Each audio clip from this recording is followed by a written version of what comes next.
දවස් 30ක්ම unlimited Netflix බලන්න. unlimited data pack එකක් මුළු පවුලටම unlimited fun එකක් අරගන්න. අදම active කරගන්න.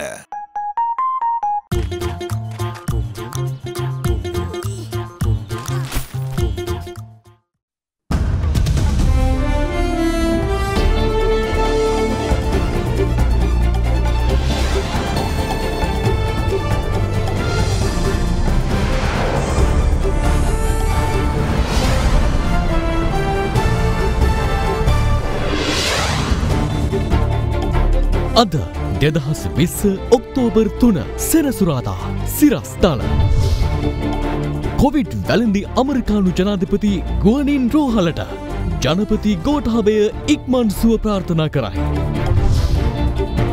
හෙරොයින් කිලෝ 15ක් සමග 7 දෙනෙකු අත්අඩංගුවට වටිනාකම කෝටි 15ක්. හිටපු ඇමති බදියුදීන්ගේ සහෝදරයෙකු නිදහස් කිරීම ගැන කාදිනල් හිමිට සැකයක්. අප්‍රසාදය සහ කනගාටුව පළ කරයි. මේ තුළ යම් ආකාරයක දේශපාලන ඩීල් එකක් තියෙනවද කියන සැකයකුත් ඇති වෙලා තියෙනවා. හිටපු ඇමති බදියුදීන්ට ආණ්ඩුවට එක්වීමට ඉඩ දෙන්නේ නැහැ. ඇමති විමල්ගෙන් ප්‍රකාශයක්. අපි හදපු ආණ්ඩුව අපි ඉන්නවා. එකතු වෙන්න ආවොත් එළවනවා එච්චරයි. දුම්පැටි සහ මධ්‍යසාර වෙනුවෙන් මෙරට ජනතාවගේ දෛනික වියදම රුපියල් කෝටි 99ක්. දිනපතා 80 දෙනෙකු මිය යයි. ඇල්කොහොල් අඩංගු හෑන්ඩ් සැනිටයිසර් භාවිත කරන්න. ලෙඩ රෝග ඇති කරන විෂ බීජවලට එරෙහිව සටන් කරන්න. හඳුන්වා දීමේ මිල රුපියල් 350යි. From Ada Derana, this is Ada Derana Prime Time with Dilka Samanmali and Sanka Amrajit. Live from Studio 24 in Colombo.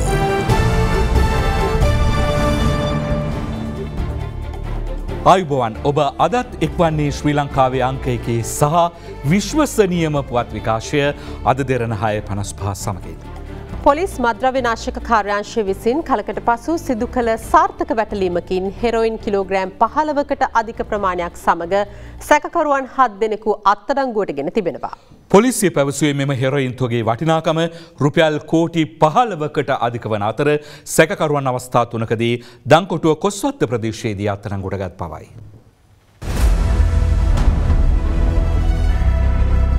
Police මද්‍ර විනාශක කාර්යාංශයට ලද තොරතුරකට අනුව ඊයේ පෙරවරු 10:15ට පමණ 37 හැවිරිදි පුද්ගලයෙකු හෙරොයින් ග්‍රෑම් 360ක් සමග දන්කොටුව කැබැල්ලිවිටිගම ප්‍රදේශයේදී පළමු අත්අඩංගුවට ගනු ලැබුවා. පොලිසිය පැවසුවේ ඔහුගෙන් සිදු කළ ප්‍රශ්න කිරීම් වලින් පසුව දන්කොටුව යෝග්‍යාන මුටැමුල්ල සීගිරි ජනපදයේදී කොබෙයිගනේ ශ්‍රී සරණපාල මාවත ප්‍රදේශයේදී සහ කැරම්බත්ත ප්‍රදේශයේදී මද්‍රව්‍ය ජාවාරම් කිරීම සහ අනුබල දීම යටතේ වයස අවුරුදු 27, 24 සහ 23 යන වයස්වල පසුවන තරුණින් 30 දෙනෙකු අත්අඩංගුවට ගත් බවයි. එහිදී 23 හැවිරිදි තරුණයා සතුව තිබූ මෝටර රථයේද මද්‍රව්‍ය විනාශක කාර්යාංශයේ නිලධාරීන් සිය භාරයට ගත්තා.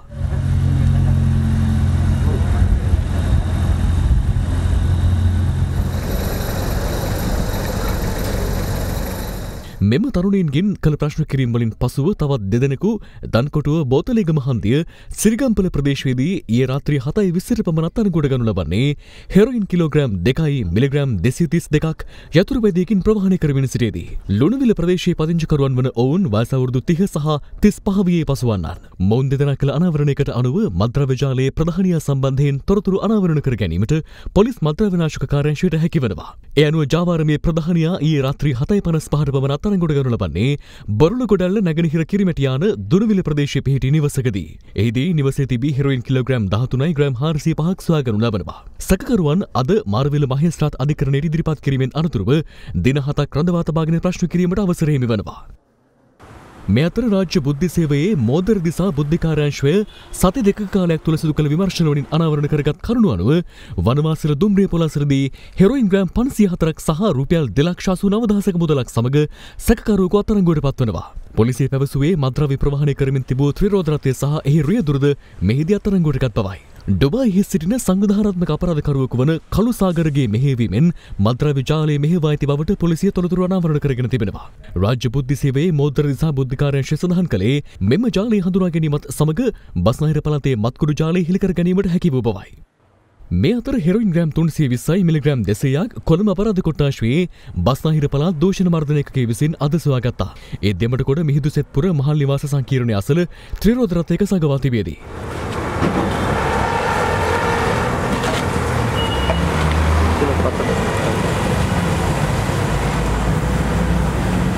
කොළඹ මැගසින් බන්ධනාගාරයේ සිටින සිරකරුවෙකු විසින් මෙම ජාලය මෙහෙවන අතර අද අත්අඩංගුවට ගත්තේ ඔහුගේ සමීපතමෙකු වන මණී රවීන්ද්‍ර නම් පුද්ගලයෙක්. මේ අතර විවිධ මනුෂ්‍ය ඝාතන සහ අපරාධවලට සම්බන්ධ නේවිරුවන් නැමැති පාතාල සමාජිකයෙකුගේ ගෝලයෙකු බව පැවසෙන 22 වසරේ අශාන් මදුසංක නොහොත් තිලක් බඩා නැමැත්තා අද අලුයම මෝටරයකින් ගමන් කරමින් සිටියේදී මීගොඩ පොලිසිය අත්අඩංගුවට ගත්තා. මෝටරය පරීක්ෂා කිරීමේදී එහි තිබූ කාන්තා අත්බෑගයක රුපියල් ලක්ෂ 2.5ක් වටිනා මැන්ඩි ග්‍රෑම් 50ක් සොයාගෙන ඇති අතර සැකකරුගේ පාවාහන් තුල තිබී හෙරොයින් ග්‍රෑම් 20ක්ද සොයාගෙනුණා. එසේම සැකකරු සන්තකයේ තිබූ නේවිරුවන්ට අයත් බව කියන ගිනිඅවියක මැගසිනයක් සමග උණ්ඩ 6ක්ද පොලිස් පහරට ගත්තා. එහි ගිනිඅවිය සෙවීම සඳහා හෝමාගම නියදගල පිහිටි දෙමහල් නිවසක් පරීක්ෂා කිරීමට පොලිසිය සැකකරු සමග එම ස්ථානයට ගොස් ඇති අතර එහිදී සැකකාර අශාන් මදුසංක නැමැත්තා පලා යාම සඳහා දෙවන මහලින් බිමට පැන තිබෙනවා. එහිදී බරපතල තුවාල ලැබූ සැකකරු මේ වන විට හෝමාගම මූලික රෝහලේ පොලිස් ආරක්ෂා වර්තයේ ප්‍රතිකාර ලබන අතර සැකකරුගේ අනියම් බිරිඳ බව පැවසෙන 26 වෙනි කාන්තාවක්ද අද උදෑසන මීගොඩ පොලිසිය මගින් අත්අඩංගුවට ගැනුණා. හෙරොයින් ග්‍රෑම් 100 මිලිග්‍රෑම් 97ක් සමග 25 හැවිරිදි පුද්ගලයෙකු කොළඹ උතුර කොට්ටාශ අපරාධ විමර්ශනාංශය විසින් කෙසෙල්වත්ත පීර්සයිබු වීදිය ප්‍රදේශයේදී අත්අඩංගුවට ගනු ලැබුවා. පොලිස් බහරට ගැනුණු මෙම හෙරොයින් තොගේ ලක්ෂ 10ක වටිනාකමකින් යුක්තයි. මේ අතර මහා පරිමාණයෙන් අයිස් සහ හෙරොයින් ජාවාරමේ නියුත පුද්ගලයෙකු ඊයේ රාත්‍රී නැදිමාල ප්‍රදේශයේ ත්‍රිරෝද රථකින් ගමන් කරමින් සිටියේදී ගල්කිස්ස කොට්ටාශ අපරාධ විමර්ශනාංශය මගින් අත්අඩංගුවට ගෙන තිබෙනවා. සැකකරු ත්‍රිරෝද රථයේ හැඩලේ මත සූක්ෂම ලෙස සංගවා තිබියදී අයිස් මද්‍රව්‍ය ග්‍රෑම් 50ක් සහ හෙරොයින් ග්‍රෑම් 10ක් පොලිස් බහරට ගනු ලැබුවා. මේ අතර මීගම බන්ධනාගාරගත කර සිටින ආමි සමන්ත නැමැත්තාගේ බිරිඳ සහ තවත් පුද්ගලයන් 3 දෙනෙකු දියුලපිටිය පොලිසිය විසින් ඊයේ අත්අඩංගුවට ගනු ලැබුවා. මේ අතර කටානේ සිදු වූ මුදල් කොල්ලේ සම්බන්ධයෙන් අත්අඩංගුවටගත් සැකකරුවන් අද අධිකරණයට ඉදිරිපත් කිරීමෙන් පසුව දින දෙකක් සඳහා රැඳවුම් නියෝග ගැනීමට කටාන පොලිසිය පියවර ගත්තා. පොලිසිය පැවසුවේ ඔවුන්ගෙන් සිදු කළ ප්‍රශ්න කිරීම් වලින් අනතුරුව ගම්පහ මොරගොඩදී රුපියල් ලක්ෂ 11ක්, කුරුණෑගලදී රුපියල් ලක්ෂ 21ක් සහ නිකවරටිය ප්‍රදේශයේ ඉඩමක වළඳවා තිබූ රුපියල් ලක්ෂ 28ක් සහ රත්රන් ග්‍රෑම් 18ක් සොයාගත් බවයි. මේ අතර මෙම කොල්ලයට සම්බන්ධ තවත් සැකකරුවන් දෙදෙනෙකු අත්අඩංගුවට ගැනීමට මෙහෙයුම් ක්‍රියාත්මකයි. මේ අතර සැකකරුවන් පලා යන අයුරු දැක්වෙන නවතම රූපරාමු පෙළක්ද අද මාධ්‍ය වෙත නිකුත් කෙරුණා.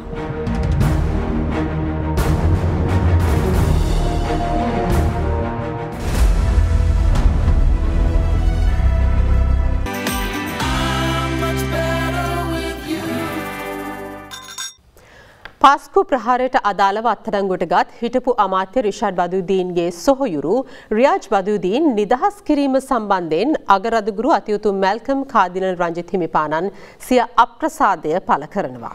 අද කොළඹ අගරදුගුරු නිල නිවසේ මාධ්‍ය හමුවක් ඇඳවමින් උන්වහන්සේ කියා සිටියේ මොහු නිදහස් කිරීම පිටුපස දේශපාලන ගනුදෙනුවක් ඇතැයි තමන්ට සැකසිතෙන බවයි.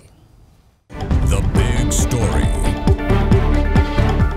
පාස්කු ඉරුදින ප්‍රහාරයට ඉර්ජුව හා වක්‍රව සම්බන්ධ වූ පුද්ගලයන් සම්බන්ධව සිදු කරන පරීක්ෂණවලින් අනාවරණය වූ කරුණු මත දැඩි චෝදනා ලැබ සැකකරුවන් ලෙස අත්අඩංගුවේ සිටින පුද්ගලයන් අධිකරණ ක්‍රියාවලියකින් තොරව හිටිහැටියේ නිදහස් කර හැරීමේ ප්‍රවණතාවයක් අපි ඊයේ පෙරේදා දැක්කා. මේ සම්බන්ධයෙන් පළමුවෙන්ම අපේ බලවත් අප්‍රසාදය සහ විමිතිය පළ කරන්නට මම අවස්ථාවක් කරගන්නවා මේක. විශේෂයෙන්ම මේ පාස්කු දින ප්‍රහාරයේ වින්දිතයන් අතර ඇති වෙලා තියෙන මේ කනගාටුදායක හා අවාසනාවන්ත තත්ත්වය සම්බන්ධයෙන් ඒ අය දැඩි කැළඹීමකට සහ දැඩි වේදනාවකට පත්වී සිටිනවා. ඔවුන් බලාපොරොත්තු වෙනවා යුක්තියයි සාධාරණයයි රට පාලනය කරන අයගෙන් ඔවුන්ට ලැබෙයි කියලා. කලින් පොලිස් මාධ්‍ය ප්‍රකාශකතුමා මේ එක්කෙනෙක් ගැන කියාපු දේවල් අපිට මේ රෙකෝඩ් කරලා තියෙනවා අපි ගාව. ඔව් අත්අඩංගුවට අරගත්තේ මේ සම්බන්ධයෙන් විමර්ශන කරගෙන යද්දී අපිට අනාවරණය වුණා ඍජුවම සම්බන්ධතාව පවත්වලා තියෙනවා මේ ස්ථිරයි ඒ වගේම ඔබට විශ්වාසයි සහ පොලිසියට විශ්වාසයි ඔහු හා සබඳකම් පවත්වා තිබෙන බව මේ ත්‍රස්තවාදී සංවිධානය. පැහැදිලිවම චතුර තහවුරු තොරතුරු තිබෙනවා කියලා ඔබතුමා කියන්නේ. පැහැදිලිවම. යම් කිසි පරස්පර විරෝධීතාවයක් තියෙනවා මේ අපේ අපරාධ පරීක්ෂණ දෙපාර්තමේන්තුවේ වැඩපිළිවෙල තුල. මේ තුල යම් ආකාරයක දේශපාලන ඩීල් එකක් තියෙනවද කියන සැකයකුත් මගේ සිත තුළ ඇති වෙලා තියෙනවා මේක දිහා බැලීමේදී. ඒ නිසා මම ආරාධනය කරනවා කරුණා කරලා මේ වැඩපිළිවෙල ඉදිරියට යන එක නවත්වන්න. ඒ වගේම මේ මෙතනදී මොකද්ද සිදු වුනේ කියන එක ගැන පරීක්ෂණයක් පවත්වන්න. විශාල කටයුතු ලමාපේ ත්‍රස්තවාදයේ සම්බන්ධ චෝදනාවල සමාජයේ චෝදනාවල ආණ්ඩුවට එකතු වීමට ඩීල් එකක් කරනවා. මේ කියන්නේ සිද්ධි දෙක ඇතුළේ යම්කිසි සම්බන්ධයක් එහෙම හිතන්නට ඉඩ තියෙනවා. ඒ හිටපු ඇමතිතුමා සමග පහුගිය දවස්වල අමුතුම ජාතියේ සුහදතාවයක් ඇති වෙලා තිබීම පිළිබඳව අපි දැකලා තියෙන දර්ශන වලින් පැහැදිලි වෙනවා මොකක් හරි හේතුවක් ඒක පිටුපස්සේ ඇති කියලා. මේක දැන් දියාරු වෙමින් පවතින ඒක තමයි අපි කිව්වේ දියාරු වෙමින් පවතිනවා කියලා මේ CID එකේ ඉන්වෙස්ටිගේෂන් එක. අපි ඊයේ පොලිස් මාධ්‍ය ප්‍රකාශයෙන් ඇහුවා මේ දැන් මොකක්ද හේතුව නිදහස් කරන්න කියලා. යා කියන්නේ සාක්ෂි නැත්තම් නිදහස් කළ යුතුමයි දියාගෙන ඉන්න බෑ මේ. ඒ වුණාට සාක්ෂි ගැන කතා කරලා කිව්වේ වෙන දෙයක් නේ මාස 5කට ඉස්සෙල්ලා. ත්‍රස්තවාදී කණ්ඩායමත් සමග පවත්වපු දුරකථන සංවාද පවා ඒගොල්ලෝ ගාව තියෙනවයි කියන එක CID එකේ උදවිය අපිට කිව්වා. එහෙම කියලා ඉවර වෙලා දැන් වරදක් නැහැ කිසිම දෙයක් හොයාගන්න නැහැයි කියලා එළියට දැම්මම අපිට යම්කිසි වික්ෂිප්තභාවයක් ඇති වෙනවා. මේ අතර රියාජ් බදියුදීන් නිදහස් කිරීම හා රිෂාඩ් බදියුදීන් මන්ත්‍රීවරයා සම්බන්ධයෙන් අද පාර්ශව රැසක් අදහස් පළ කළා. මේ බදුරුදීන්ලත් එක්ක ආණ්ඩු කරන්න නෙමෙයි 69 ලක්ෂයක් අපට ඡන්දය දුන්නේ. අපි විශ්වාස කරන්නේ නැහැ මේ 3-2 බල සම්පන්න ආණ්ඩුවක් ඇදිලා මොකටද වහප්වාදීන්ගේ සහයෝගය මේ ආණ්ඩුවට. වගේම 3-2 බලයක් දීලා ඉල්ලුවේ වහප්වාදයක් දෙමළ බෙදුම්වාදයක් ඉස්ලාම් මුස්ලිම් අන්තවාදයක් මේ රටින් තුරන් කරන ඉල්ලීම කළේ එක එක දේශපාලන ජාතිවාදීන් කොට්ටාසවල අවශ්‍යතා ඉෂ්ට කරන්න මනදල පුරවන්න ඒගොල්ලන් එක්ක වැඩ කරන්න නෙමෙයි ජනතාව අපිට මෙච්චර පැහැදිලි බලයක් දුන්නේ. මමත් කියන්නේ රිෂඩ් බදුදීන් මහත්මයා සම්බන්ධව යම් ප්‍රශ්නයක් තිබෙන නිසා ඒ නිසා තුමා එක්කාසු කරගත යුතු නැහැ. අපට අවශ්‍ය කරන රටටත් ජනතාවටත් ආදරය කරන දේශපාලන නායකින් මිසක් එහෙම ආදරය නොකරන කිසිම නායකයෙක් එක්ක අපේ සම්බන්ධතා පවත්වන්නෙත් නැහැ. එවැනි සම්බන්ධතා පවත්වන පක්ෂයක එහෙම නැත්නම් කණ්ඩායමක් තුල පියල් නිශාන්ත නැත. රිෂඩ් බදුදීන් එමෙතුමා මේ ආණ්ඩුවට එක් කරගන්න යනවායි කියලා. මොකද මං හිතන්නේ ආණ්ඩුවේ එහෙම මෝඩයෙක් ඉඳී කියලා. මොකද හේතුව දැන් ඊයේ ආරක්ෂක ලේකම්තුමා හැම ටිකක් වර්ණනා කිරීමක් කරනවා. එතකොට චමල් රාජපක්ෂ ඇමතුමා බොහොම ළඟින් බොහොම පිළිගැනීමක් කරනවා. නෑ ඉතින් රාජ්‍ය උත්සවයකට විපක්ෂ මන්ත්‍රීවරුන්ටත් කැමති නම් එන්න පුළුවන් නේ. ආවම ඉතින් ඔරෝරෝ ඉන්න ඕනේ කියලා එකක් නෑනේ. ඒක මේ එකතු වීම සඳහා තියෙන පෙරහුරුවක් හැටියට දැකීම නිවැරදි නැහැ. කොහොම වුණත් එහෙම දෙයක් වෙන්න ඉඩක් නෑ. මොකද එහෙම මෝඩයෝ ආණ්ඩුව ඇතුලේ නෑ කියලා මං හිතන්නේ. යම් කිසි හේකින් මේ තත්ත්වයන් උඩ ක්‍රමක්‍රමයෙන් එකතු වුණොත් ඔබතුමා ආණ්ඩුවේ ඉන්නවද? අපි හදපු ආණ්ඩුවේ අපි ඉන්නේ නැතුව කවුද ඉන්නේ? අපි දන්නවා යම් කිසි විවේචන ඔබතුමාට තිබුණා. ඒ වගේම ජනතාවටත් තිබුණා. අපි හදපු ආණ්ඩුවේ අපි ඉන්නවා. එකතු වෙන්න ආවොත් එළවනවා එච්චරයි. මේක විපක්ෂයේ විසින් වහ දක්වන්න හදනවා. දැන් රිෂාඩ් බදුරුදීන් එක අපි ඩීල් දාලා කියලා. අපේ කිසි කෙනෙක් එක්ක දේශපාලන ඩීල් එකක් නැහැ. අපි පැහැදිලි වෙදා ස්ථාවරයක හිටියා. ඒ පැහැදිලි ස්ථාවරය තුල අපි අන්තවාදීන් ජාතිවාදීන් එක්ක සන්දාන හදන්නේ නැහැ කියන කාරණේ අපි අදටත් ඉන්නවා. අපි හෙටටත් ඉන්නවා. පසුගිය මැතිවරණයේදී ත්‍රස්තවාදී චෝදනා එල්ල කරමින් රිෂාඩ් බදුදීන් මහතාගේ සහෝදරයා අත්අඩංගුවට ගැනීම හරහා ඔවුන්ගේ චරිත ඝාතනය කිරීමට ආණ්ඩුව කටයුතු කළ බව විපක්ෂ නායක සජිත් ප්‍රේමදාස මහතා පවසනවා. විපක්ෂ නායකවරයා මේ බව සඳහන් කළේ අද පෙරවරුවේ දංකොටුව පොතුවටවන මහවිහාරයේ වෙත පැමිණි අවස්ථාවේදී. විපක්ෂ නායක සජිත් ප්‍රේමදාස මහතා අද පෙරවරුවේ දංකොටුව පොතුවටවන මහවිහාරයේ වෙත පැමිණ ආගමික වතාවත්වල නිරත වුණා. පහුගිය මහමැතිවරණ සමයේ 24 පෑම 365 දවසේම කතා කරේ පාස්කු ප්‍රහාරය ගැන. පාස්කු ප්‍රහාරය පිළිබඳව අලුත් ටෙලිඩ්‍රාමා ප්‍රවෘත්ති නිර්මාණය කරා. නමුත් අද පාස්කු ප්‍රහාරයට සම්බන්ධ වුණු ඒවා සැලසුම් කරපු ඒ කණ්ඩායම් වලට මොකද්ද වෙන්නේ? අපේ යෝජනාව තමයි අවංකවම ත්‍රස්තවාදී ක්‍රියාවක් සිදු කරපු සියලුම දෙනාට නීතිය හමුවට ගෙන ඇවිල්ලා මරණීය දඬුවම ලබා දෙන්නට ඕන. ඒක තමයි අපේ මතය, අපේ ප්‍රතිපත්තිය. නමුත් පාස්කු ප්‍රහාරය එදා පාවිච්චි කරා තමන්ගේ දේශපාලන අරමුණු ඉෂ්ට කරගන්න. අපි හැමෝම දන්නවා රිෂාඩ් බදුදීන් නැමැතිතුමාගේ සහෝදරයා ඍජුවම සම්බන්ධයි කිව්ව මේ පාස්කු ප්‍රහාරයට. දැන් ඡන්දේ කාලේ එහෙම කියලා දැන් කියනවා ඒව පිළිබඳව කිසිම සාක්ෂියක් නැහැලු. කිසිම සාක්ෂියක් නැහැ නිදහස් කරනවා. ඒතර මම අහන්න කැමතියි මොකක්ද අර ඡන්දේ කාලේ ඒ නිර්මාණය කරපු 7 වෙනි මණ්ඩලයේ සුපිරි චිත්‍රපටය. ඔක්කොම කරේ රටේ ජනතාව මුලා කරන්න. ඉතින් එතනදී සිද්ධ වුණේ ඒ පුද්ගලයාගෙත් ඒ ඇමතිවරයාගෙත් චරිතය ඝාතනය කරලා ඒ අයව පාවිච්චි කරා තමන්ගේ දේශපාලන අරමුණු ඉෂ්ට කරගන්න. දෙවන වරටත් ජනාධිපතිවරණයට තරඟ කිරීමට අපේක්ෂාවෙන් සිටි හිටපු ජනාධිපති මෛත්‍රීපාල සිරිසේන මහතාට පාස්කු ප්‍රහාරය කළු පැල්ලමක් වූ නිසා තමා සහ හිටපු පොලිස්පතිවරයා දේශපාලන බිලිදීමකට ලක් කළ බව හිටපු ආරක්ෂක ලේකම් හේමසිරි ප්‍රනාන්දු මහතා සඳහන් කළා. පාස්කු ප්‍රහාරය සම්බන්ධයෙන් විමර්ශනය කරන ජනාධිපති කොමිසම හමුවේ සාක්ෂි දෙමින් ඔහු සඳහන් කළේ ප්‍රහාරයට පෙර ඇඳිරි නීතිය පැනවූයේ නම් බොම්බකරුවන් අල්ලා ගැනීමට හැකියාවක් පැවති බවයි. හිටපු ආරක්ෂක ලේකම්වරයා ඊයේ කොමිසම හමුවේ සාක්ෂි දුන්නේ 8 වෙනි දිනයටයි. මෙහිදී රජයේ අතිරේක සොලිසිටර් ජෙනරාල්වරිය විමසා සිටියේ පෙපිරීම් දැනගත්තට පසු එවක අග්‍රාමාත්‍ය රනිල් වික්‍රමසිංහ මහතාගේ ප්‍රධානත්වයෙන් රැස්වීමක් පැවැත්වුණාද යන්නයි. ඊට පිළිතුරු දුන් ප්‍රනාන්දු මහතා ඔව් උදේ 11ට පැවැත්වෙනවා කියලා පැයකට කලින් අගමැති කාර්යාලයෙන් දැනුම් දුන්නා. ප්‍රහාරයෙන් පසු හිටපු ජනාධිපතිතුමා විදස්ගතව සිට ඔබට දුරකථන ඇමතුමක් ගත්තද? රජයේ අතිරේක සොලිසිටර් ජෙනරාල්වරිය ප්‍රනාන්දු මහතාගෙන් විමසා සිටියා. ඊට පිළිතුරු දෙමින් සාක්ෂිකරු සඳහන් කළේ මට මුලින්ම ඇමතුමක් ගත්තේ ජනාධිපති ලේකම් උදයාර සෙනවිරත්න. මගෙන් ඇහුවා හේමා අගමැති කාර්යාලයේ රැස්වීමක් තියෙනවා දන්නවද කියලා. මම ඔව් කිව්වා. ඔහු කිව්වා මටත් පණිවිඩය ලැබුණා. හැබැයි ජනාධිපතිතුමා කෝල් කරලා කිව්වා අපි දෙන්නටම යන්න එපා කියලා. ඒ ඇමතුමෙන් විනාඩි 10කට පස්සේ මට ජනාධිපති මෛත්‍රීපාල සිරිසේන මහත්තයාගෙන් කෝල් එකක් ආවා. මොන තත්ත්වයක් යටතේවත් ඔය දෙන්න රැස්වීමට යන්නේ නැහැ කියලා ඉතා තදින් කිව්වා. ජනාධිපති රටේ නැතුව අගමැතිගේ සාකච්ඡාවට යන්න එපා කියනවා. ඔබට මොකද හිතුනේ? යයි රාජ්‍ය අතිරේක සොලිසිටර් ජෙනරාල්වරිය විමසා සිටියා. වැටිලා ඉන්න අසරණ තත්ත්ව ගැන තමයි ස්වාමීනි. ජනපති යන්න කලින් බලතල පැවරීමක් අගමැතිට හෝ කාටවත් කරලා තිබුණේ නැහැ. අරාජික තත්ත්වයක් තිබුණේ. යයි සාක්ෂිකරු ප්‍රකාශ කළා. ඒ වෙද්දී මම පොලිස්පති ත්‍රිවිධ හමුදාපතිවරු ආරක්ෂක මාණ්ඩලික ප්‍රධානියා ඇතුළු සියලු බුද්ධි ප්‍රධානීන් සමග ආරක්ෂක අමාත්‍යාංශයේ සාකච්ඡාවක හිටියේ. ඒ රැස්වීමට අගමැතිතුමා එකපාරට බැවිත් රැස්වීම කරගෙන යන්න මම ඔයාගේ කාර්යාලයේ ඉන්නම් කියලා කිව්වා. මම රැස්වීමේ සාකච්ඡා කළ කරුණු අගමැතිතුමාට පැහැදිලි කළා. මෘත ශරීරය ඉවත් කිරීම ගැන එතුමා විනාඩි 10ක් 15ක් විතර ඉඳලා ගියා. යනුවෙන් හිටපු ආරක්ෂක ලේකම්වරයා ප්‍රකාශ කළා.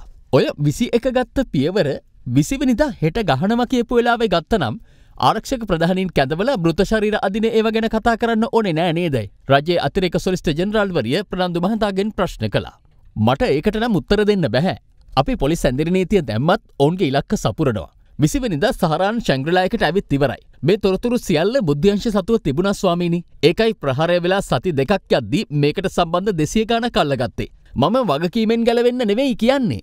බෝම්බකාරයෝ බෝම්බ බැඳගත්තට පස්සේ එයාලා නවත්තන්න බෑ. බෝම්බ අඳින්න කලින් නවත්තන්න ඕනේ. ඔබ දන්නවද කිංස්බරි ප්‍රහාරකයා මුබාරක් 20 වෙනිදා රෑ ගෙදර ගිහින් ඇවිත් තිබුණා. එදා රෑ සහරන් හා ඉල්හම් ශැංග්‍රීලා හෝටලේ එළියට ඇවිත් ආය ආවා. පොලිස් ඇඳිරි නීතිය දැම්මනම් මාර්ග බාධකවලදී නවත්තලා බලනවා නේද? එහෙමනම් ඔවුන් පහසුවෙන්ම අත්අඩංගුවට ගන්න තිබුණා නේද? රජයේ අතිරේක සොලිසිටර් ජෙනරාල්වරිය හේමසිරි ප්‍රනාන්දු මහතාගෙන් විමසුවා. පහසුවෙන් කියලා මම දන්නේ නැහැ. නමුත් අත්අඩංගුවට ගැනීමක් කරන්න තිබ්බා.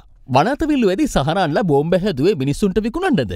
මෙහිදී ජනාධිපති කොමිසමේ සභාපති විනිසුරු විමසා සිටියා. නෑ ස්වාමීනි, හේමසිරි ප්‍රනාන්දු මහතා ඊට පිළිතුරු ලබා දුන්නා.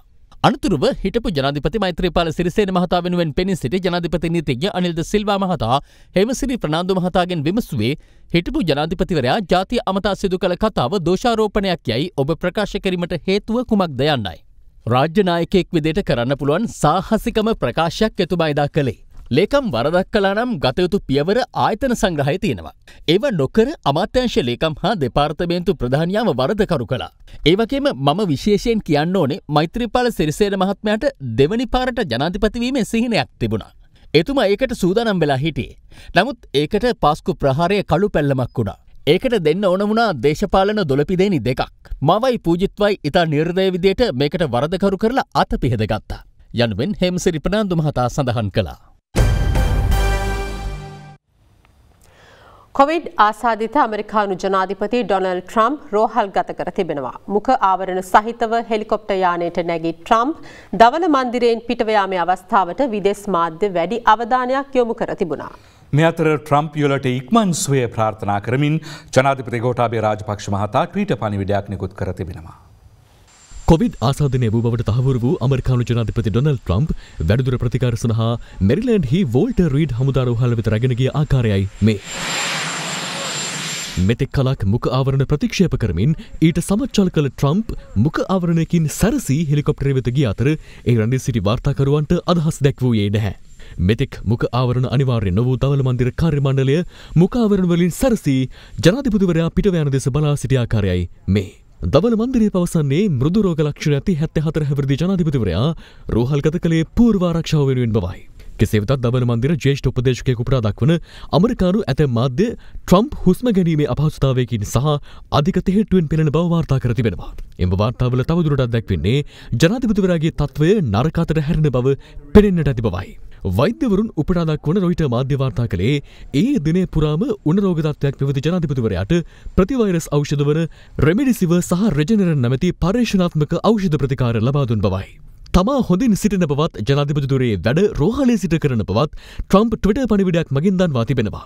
මේ අතර ජනාධිපති ගෝඨාභය රාජපක්ෂ මහතා ට්‍රම්ප්ට ඉක්මන් සුවය ප්‍රාර්ථනා කරමින් ට්විටර් පණිවිඩයක් නිකුත් කර තිබෙනවා. මේ අතර අද වන විට මෙරටින් වාර්තා වන COVID-19 ආසාදිතයන් සංඛ්‍යාව 3388ක්.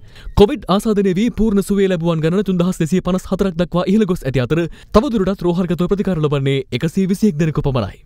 මේ අතර ලොව බලවත්ම රාජ්‍යයේ නායකයා කොවිඩ් වෛරසයට ගොදුරු වී ඇති පසුබිමක ශ්‍රී ලංකාවේ තත්ත්වය අවධානයට ලක් කරමින් යුද හමුදාපතිවරයා මෙලෙස අදහස් පළ කර තිබුණා. ඔබ දකිනවා ලෝකයේ ප්‍රබලම රට හැටියට සැලකෙන ඇමරිකා එක්සත් ජනපදයේ ජනාධිපතිවරයාටත් කොවිඩ් ආසාදනය වී ඇති බවට. එතකොට ඉතාමත් දක්ෂ ලෙස කොවිඩ් ශ්‍රී ලංකාවේ පාලනය කිරීමට කටයුතු කරනු ලැබුවා. මේක අපේ පාලනය කරා ඒකින්ද අපේ කොවිඩ් ආපහු ජීවිතේට එන්නේ නැහැ කියලා හිතන්නේ නැතුව සෑම පුද්ගලයෙක්ම සෞඛ්‍ය ආරක්ෂක ක්‍රමවේදයන් අනුව ඒවා පිළිපදිමින් කටයුතු කිරීම ඉතාමත්ම වැදගත්.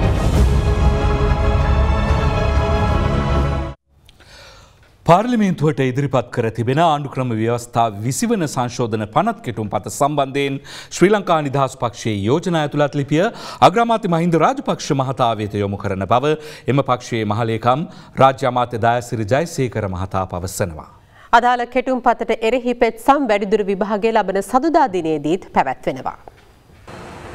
රජය විසින් පාර්ලිමේන්තුවට ඉදිරිපත් කර තිබෙන ආණ්ඩුක්‍රම ව්‍යවස්ථාවේ 20 වැනි සංශෝධන පනත් කෙටුම්පත අභියෝගයට ලක් කරමින් ගොනු කර තිබූ පෙත්සම් පිළිබඳ වැඩිදුර විභාගය ලබන සඳුදා දක්වා කල් තැබීමට ශ්‍රේෂ්ඨාධිකරණ පංචපුද්ගල විනිසුරු මඩුල්ල ඊයේ තීරණය කළා.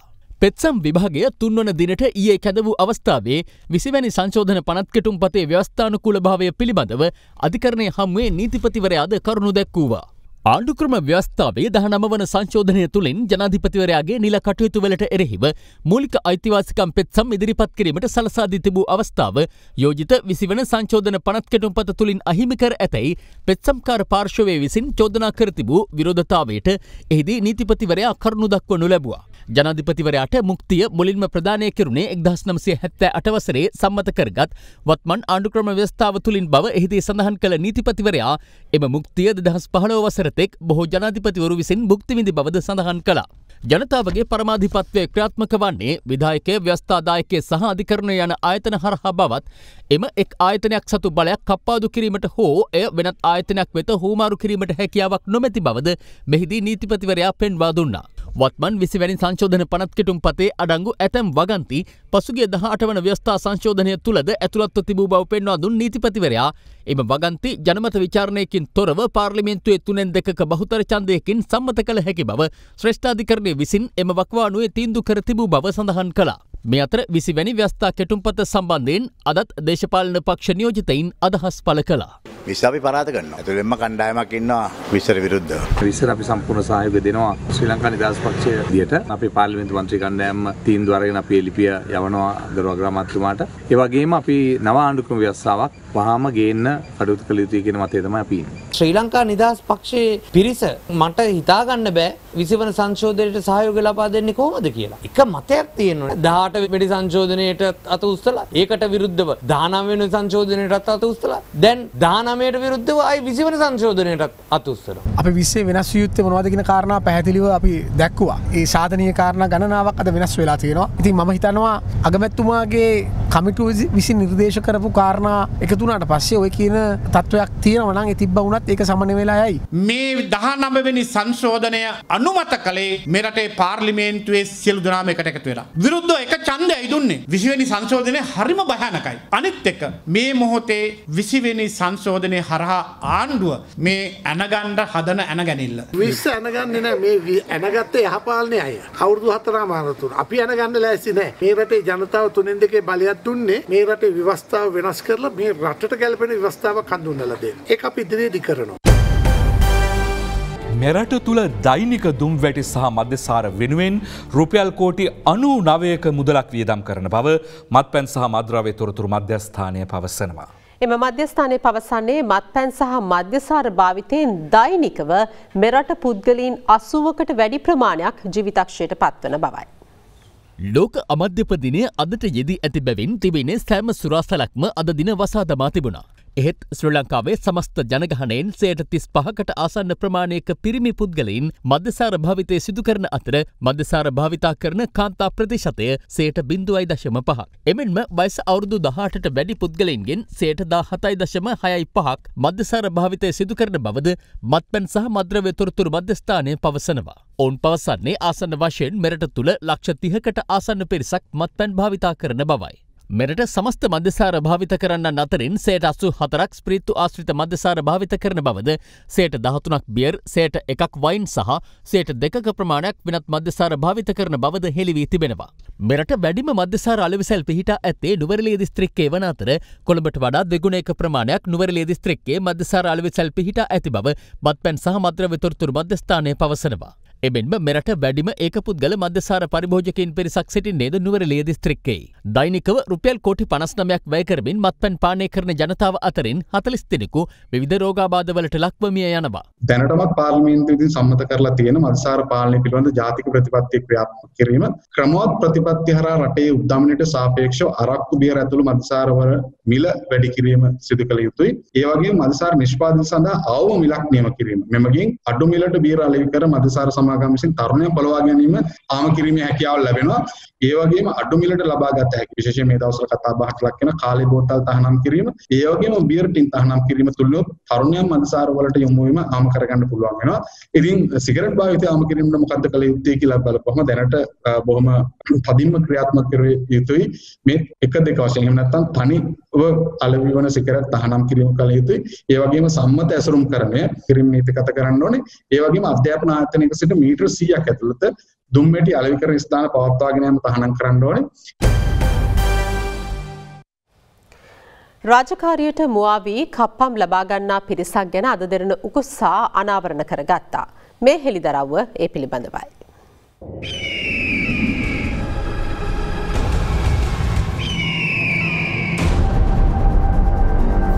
මේ මීගමුව බස් නැවතුම් පොළයි. බස් රථ විශාල සංඛ්‍යාවක් දෛනිකව මෙහි සිට මගී ප්‍රවාහන කටයුතු සිදු කරනවා. එම සෑම බස් රථයකින්ම සෑම ගමන් මාර්ගයක් සඳහාම පිරිසක් කප්පම් ලබා ගන්නා බව අද දෙරණ උකුස්සාට තොරතුරු අනාවරණ වුණා. ඒ අනුව උකුස්සා එහි ගියේ මේ පිළිබඳව සොයා බැලීමටයි. විමසිල්ලෙන් බලා සිටි උකුස්සාට කප්පම්කරුවන් කවුදැයි හඳුනා ගැනීමට වැඩි වේලාවක් ගත වූයේ නැහැ. බස් නැවතුම් පොලේ ස්ථාපිත මාර්ගස්ථ මගී ප්‍රවාහන අධිකාරියේ බැහැයුම් කාර්යාලයේ සිටින වේලා සටහන්කරුවන් බස් රියදුරන්ගෙන් කප්පම් ලබා ගන්නා ආකාරයයි මෙලෙස අනාවරණ කරගනුනේ.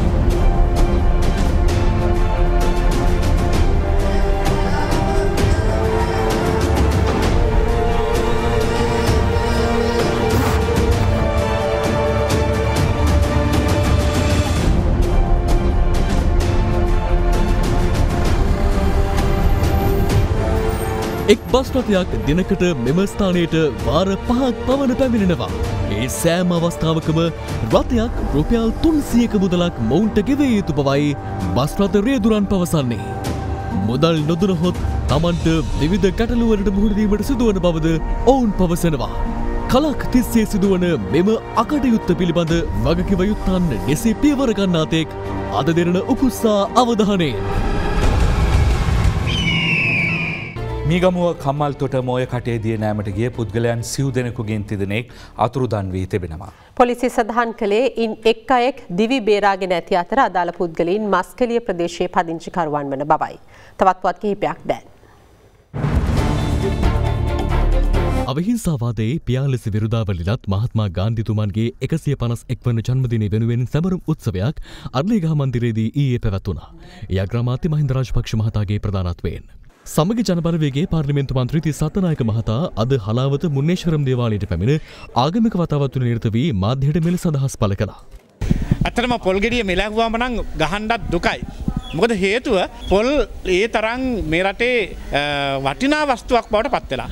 බලංගොඩ සමූපකාර සමිතිය හරහා පාලනය වන බලංගොඩ නගරයේ ඉන්ධන පෙරවුම් හලේ මීටරය වෙනස් කරමින් ඉන්ධන ලබා දෙන බවට ලැබුණු පැමිණිල්ලකට අනුව සිදු කළ වැටලීමකදී එම වංචාව තහවුරු කර ගැනීමට රත්නපුර දිස්ත්‍රික් ලේකම් කාර්යාලයේ මිනුම් ඒකක ප්‍රමිති සහ සේවාංශය අද සමත් වුණා.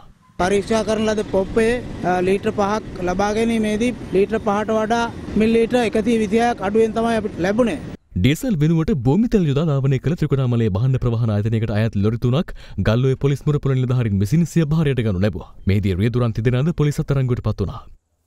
පසුගිය මාස කිහිපය තුළ ලංකාවේ රක්ෂිත වනාන්තර සහ පරිවාර රක්ෂිතවල අක්කර ගණන් විනාශ වීමේ සිද්ධියට අදාළව නිසි පියවර නොගන්නා බවට විරෝධය පළ කරමින් අද විහාර මහදේවී උද්‍යානය අසලදී විරෝධතාවයක් සංවිධානය කර තිබුණා.